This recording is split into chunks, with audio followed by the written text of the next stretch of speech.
Hey everyone, I just wanted to do a quick little bike check review on my Marin Hawkhill 3.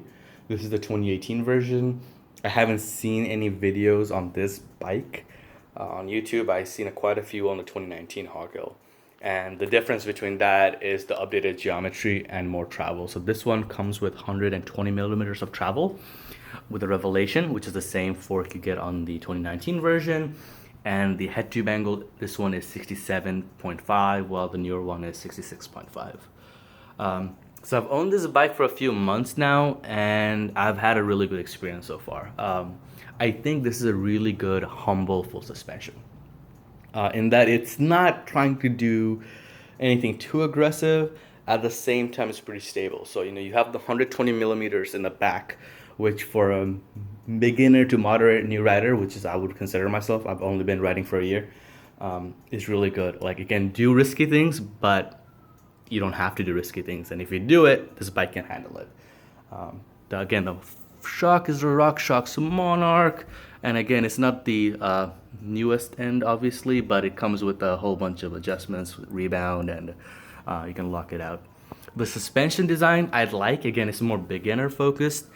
It is very simple. I think it's a single pivot. They call it the multi-track. So, it connects right here, and then it connects all the way up here, and obviously right there. Again, it's a one by, so I think for a beginner, I mean, any bike now should be a one by, honestly. It's a FSA drive.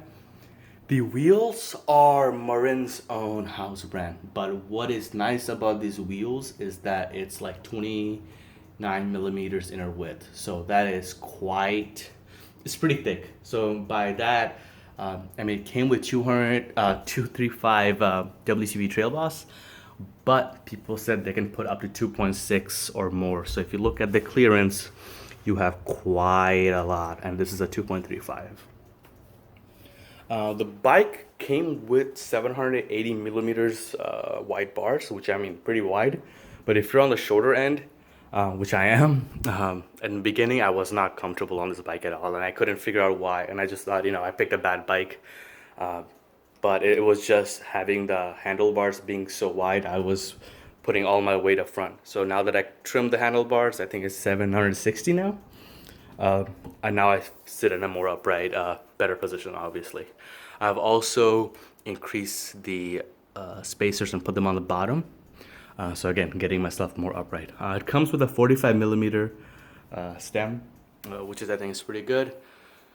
These little things, little Velcro things I put to protect against the my car's trunk rack. Again, the dropper has been flawless. The seat is okay. It's not the most comfortable, but at the same time, like when you press it, I can tell it's built with some good materials. The brakes are Shimano Dior M100 series. I can't say, I think it's 160, 180 millimeters, just like most bikes are now. Hydraulic, obviously, and it's been perfectly fine. I haven't had any issues. The bike is also very clean. What I mean by that is, if you even look at Diamondback, some of their newer bikes still they don't do internal cable routing. With this bike, the dropper post cable comes out from here, and the rear shifting cable goes out from the bottom. So what you'll notice is that the only cable that you see outside is this one, and that's for the brake. And I think that's okay. I mean, obviously, if it was 100% all internal, it would look even cleaner.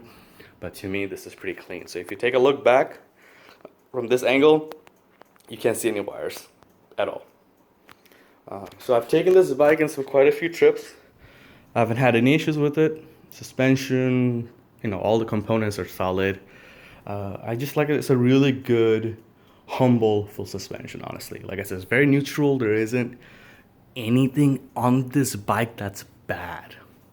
Like the geometry, yes, it could be slacker.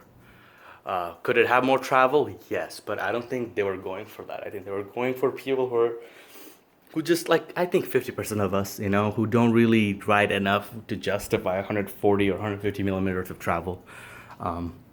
So, yes. So in that sense, does this bike hold me back? No. But if I were to do bike parks or something, I wouldn't.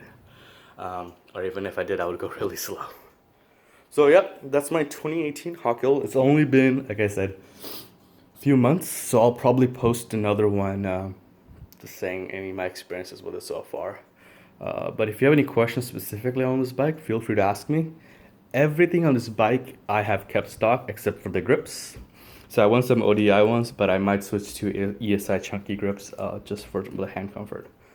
Other than that, there's nothing on this bike that I've added or removed. It did come with a belt, which I thought was kind of funny. I do have a what do you call it? A wireless computer, and it's wireless, so you can see the little cadence, not cadence. What do you call it? The speed meter there with the little magnet. So yeah. Anyway, thank y'all.